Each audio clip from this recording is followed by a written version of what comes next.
Hey, nieces and nephews, it's your favorite auntie, Monique Judge, and this is Auntie Unfiltered.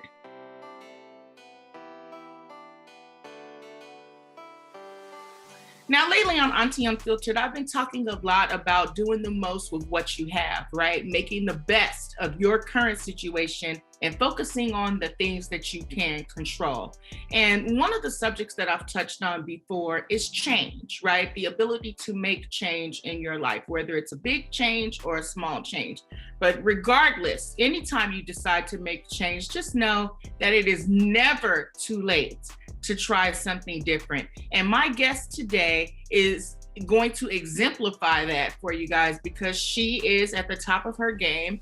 And now she's in her 40s. She's decided to make a big change in her life and move across the pond to the UK. So her name is Monique Forward. She is a VP in technology at JP Morgan Chase. How are you, Monique?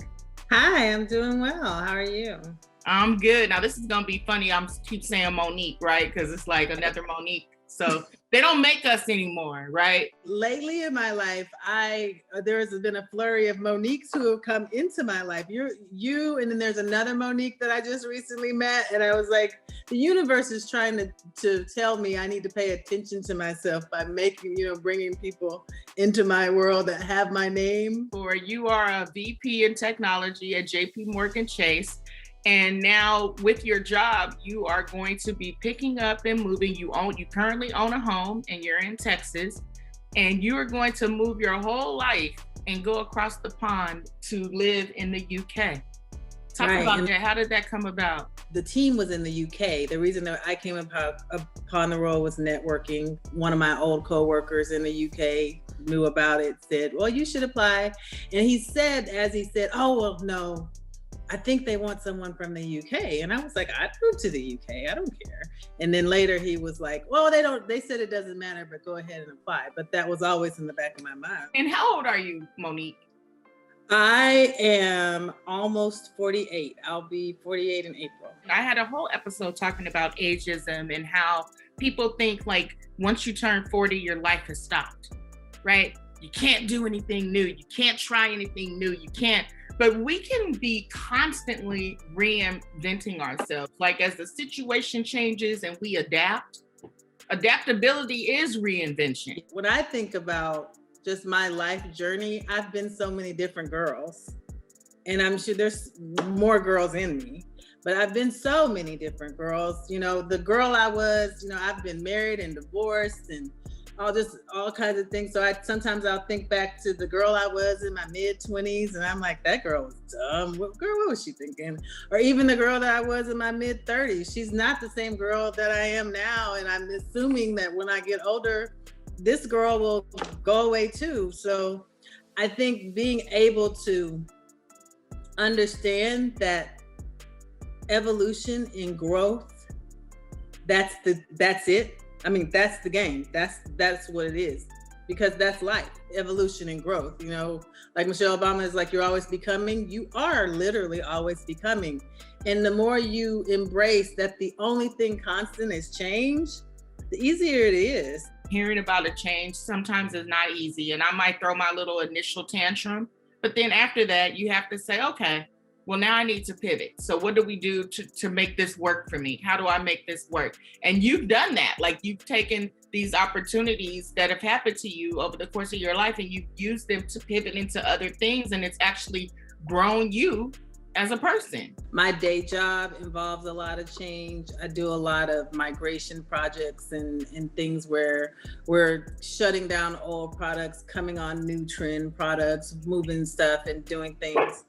So I've learned by watching in my day job, accepting change is much easier. It's much easier to accept the change and try to figure it out than it is to try to fight it. But you are in a long-term relationship. He's very supportive of my career, which I think that's the first thing you have to have in a mate if you are ambitious professionally. You can't have a mate who's not supportive, and you can't have a mate who has an ego.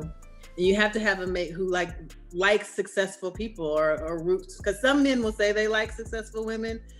they don't really like successful women because they don't understand what comes with success. There's a lot of not cooking dinners and a lot of, it's a lot of stuff that I'm not a traditional partner, and he's, has always been okay with that. So we had a discussion.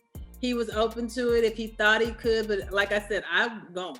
In essence, a relationship is the contract between the two of you, and what makes both of you, what makes the two of you happy, not only as a unit, but individually, So for me, I don't know if cohabitating every day is a requirement for me. It's not. We've had a long distance relationship before, so I'm fine with that. I don't know that I need someone to follow me across the pond to prove that they love me. I don't necessarily need that. Other people might need that. So for me, it works fine because I'm gonna go over there, gonna do whatever it is I'm supposed to do. And if he's supposed to join me, he will. And if he's not, then that'll be another change that I'll just have to absorb and kind of figure out. Now, I want y'all to pay attention to what your auntie just told y'all, okay? She put herself first.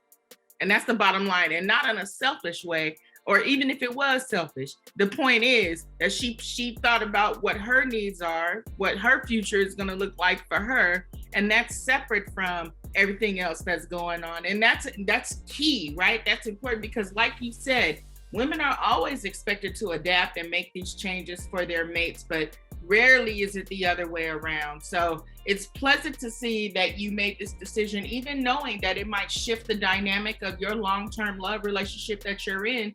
But this is something that you're still willing to see through because you want to make this change for you. It wasn't necessarily me going and trudging and saying, I'm going to do this. It's me saying, there's a knock at my door and I'm going to open it and we're going to take it now. You don't have to come, but this knock at my door is going to transform my life and I'm going to do it. So, yeah. Amen. Now I like that. The knock at the door. She opened it and let that opportunity walk right on in. So this is good. And I hope that people will take this for the inspiration that it is. It is never too late. You can adapt to change. You can choose to make change at no matter what stage you are in your life. If the opportunity presents itself, hop on it, sis, because when is it ever going to come around again? Right, for sure.